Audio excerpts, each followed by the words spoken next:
திண்டுக்கல் மண்டலத்தில் 59 புதிய பேருந்துகளை ஊரக வளர்ச்சித்துறை அமைச்சர் இ. பெரியசாமி துவக்கி வைத்தார். தமிழ்நாடு அரசு போக்குவரத்து கழகம் சார்பில் திண்டுக்கல் மண்டலத்தில் 59 புதிய பேருந்துகளை மாவட்ட ஆட்சித்தலைவர் பூங்கொடி தலைமையில் ஊரக வளர்ச்சித்துறை அமைச்சர் இ. பெரியசாமி கொடியசைத்து துவக்கி வைத்தார். இந்நிகழ்ச்சியில் திண்டுக்கல் பாராளுமன்ற உறுப்பினர் தோழர் சச்சிதானந்தம், தேனி பாராளுமன்ற உறுப்பினர் தங்க தமிழ்ச்செல்வன் ஆகியோர் கலந்து கொண்டனர். அமைச்சர் ஐ. பெரியசாமி செய்தியாளர்களை சந்தித்து பேசும்போது, திண்டுக்கல் தேனி மாவட்டத்தில் 59 புதிய பேருந்துகள் இயக்கப்பட்டுள்ளது. தமிழ்நாட்டில் சாலைகள் இல்லாத கிராமங்களே இல்லை. 5 மற்றும் 10 குடியிருப்புகள் சாலை வசதிகள் கேட்கும் போது அதனையும் மேம்படுத்தி கொடுத்துக் கொண்டிருக்கின்றோம். அடர்ந்த வனப்பகுதியில் வனத்துறையின் அனுமதி பெற்று பேருந்துகளை இயக்க வேண்டும். அடர்ந்த வனப்பகுதியில் வன சரணாலயம் அமைக்கப்பட்டுள்ளது.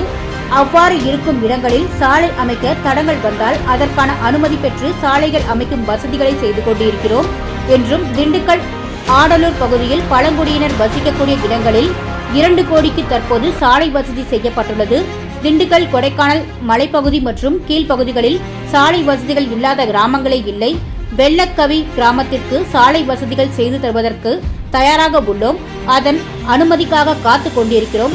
சின்னூர், பெரியூர் கிராமங்களில் சாலை வசதிகள் செய்வதற்கான கூட்டம் நடைபெற்று வருகிறது.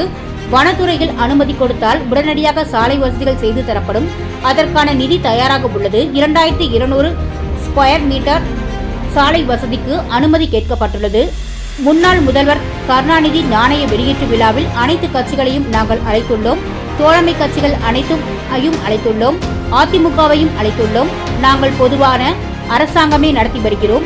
இந்நிகழ்ச்சியில் பழனி சட்டமன்ற உறுப்பினர் ஐ.பி. செந்தில்குமார், வேடச்சந்தூர் சட்டமன்ற உறுப்பினர் காந்திராஜன், திண்டுக்கல் மாநகராட்சி மேயர் இளமதி, துணை மேயர் ராஜப்பா, தமிழ்நாடு அரசு போக்குவரத்து கழக மதுரை மண்டல மேலாண்மை இயக்குநர் சிங்காரவேலு மற்றும் போக்குவரத்து துறை அதிகாரிகள், கட்சி நிர்வாகிகள், பொதுமக்கள் என ஏராளமானோர் கலந்து கொண்டனர்.